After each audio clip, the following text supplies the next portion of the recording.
Assalamualaikum warahmatullahi wabarakatuh. Waalaikumsalam warahmatullahi wabarakatuh. Alhamdulillah rabbil alamin. Wassalatu wassalamu ala Rasulillah wal mursalin wa ala alihi washabihi ajmain. Amma ba'du. Yang pertama dan paling utama, sini kita menyampaikan rasa syukur kita kepada Allah karena telah diberikan banyak kenikmatan di dunia ini. Dan jangan lupa kita berikan sholawat serta salam kepada Nabi Allah Muhammad Sallallahu Alaihi Wasallam karena telah memberikan kita kenyamanan dalam kehidupan ini. Di sini saya akan menyampaikan kultum tentang iman. Sebagaimana yang difahami bahwa pengertian iman adalah al-imanu huwa tasdikun bil jannah wa iqrarun bil lisan wa amalun bil arkan. Artinya iman itu membenarkan dengan hati, mengucapkan dengan lisan, dan mengamalkan dengan anggota badan. Dengan melihat pengertian tersebut di atas dapat difahami bahwa antara iman dan amal tidak bisa dipisahkan. Bagaimana matahari dan sinarnya, iman apabila tidak dibarengi dengan amal, maka seperti pohon yang tidak berbuah. Makanya dari itu kita harus selalu memiliki iman dan amal yang baik. Karena iman tidak dilandasi dengan amal, hanya seperti orang yang dikatakan riya dan kemunafikan belaka yang sangat tidak terpuji apabila terjadi pada diri seorang mukmin. Oleh karena itu sering sekali Al-Quran menyebutkan tentang iman, kemudian dibarengi dengan penyebutan amal soleh, karena memang tidak bisa dipisahkan sesuai dengan firman Allah Subhanahu wa taala di surat Al-Asr yang bunyinya a'udzubillahi minasyaitonirrajim bismillahirrahmanirrahim wal 'asr, demi masa, innal insana lafi khusr, sesungguhnya manusia itu benar-benar berada dalam kerugian, illal ladzina amanu wa 'amilus sholihati wa tawassaw bil haqq wa tawassaw bis sabr, kecuali orang-orang yang beriman dan mengerjakan amal soleh dan menasihati supaya menaati kebenaran dan nasihati supaya menetapi kesabaran. Jadi kita dari surat Al-Asr ini kita bisa mengambil hikmah, kita harus selalu menghargai waktu-waktu yang kita jalani selama hidup ini. Harus selalu buat kebaikan, saling menasihati agar kita selalu jalan yang benar. Dan ada juga iman itu ada beberapa ciri-cirinya. Salah satunya yang akan saya sebutkan iman kepada Allah. Adapun yang dimaksud dengan iman kepada Allah adalah pembenaran yang kokoh akan wujud kebenaran Allah Subhanahu wa taala, mengakui rububiyah, uluhiyah serta asma dan sifat-sifatnya. Oleh karena itu, iman kepada Allah itu ada 4 perkara. Yang pertama, wujud Allah, adanya Allah Subhanahu wa taala.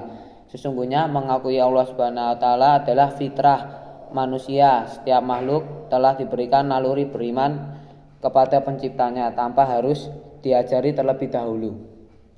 Yang kedua, rububiyah Allah, mengakui bahwasanya Allah dan Rabb segala sesuatu, yaitu hanya Allah sebagai pemilik, pencipta, pengatur alam, pemberi rizki, yang menghidupkan, yang mematikan, dan lain sebagainya. Tidak ada sekutu baginya.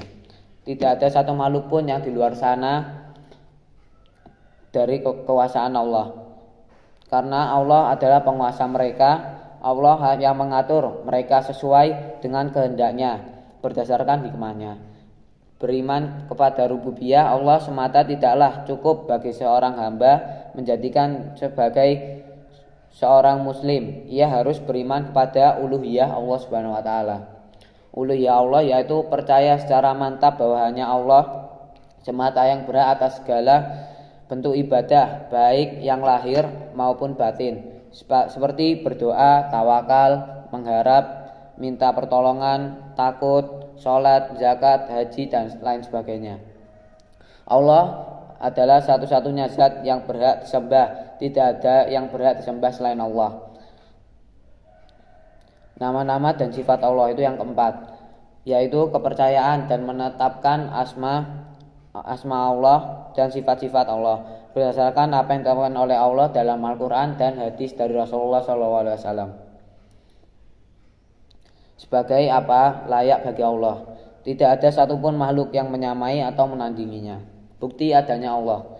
Siapapun yang menggunakan akal pikirannya dengan baik dan jernih Jangan sampai pada satu kesimpulan bahwa Tuhan itu hanya ada Allah. Sesuai firman Allah yang bunyinya Bismillahirrahmanirrahim, wa fil ardi ayatun lil mukinin wa fi anfusikum afala yubasirun. Dari surat Az-Zariyat ayat 21 sampai 22, yang artinya, dan di bumi itu terdapat tanda-tanda kekuasaan Allah bagi seseorang yang meyakini, dan juga pada dirimu sendiri. Maka apakah kamu tiada memperhatikan? Dari surat ini kita jadi harus menyadari dengan teliti apa-apa yang ada di sekitar kita.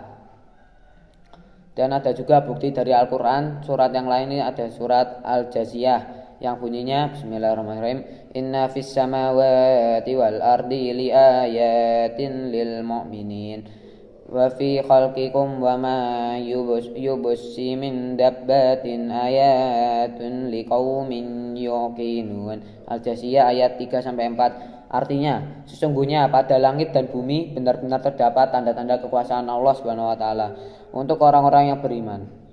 Dan pada pencipta kamu dan pada binatang-binatang yang melata yang berterbaran di muka bumi terdapat tanda-tanda kekuasaan Allah untuk kaum yang meyakini.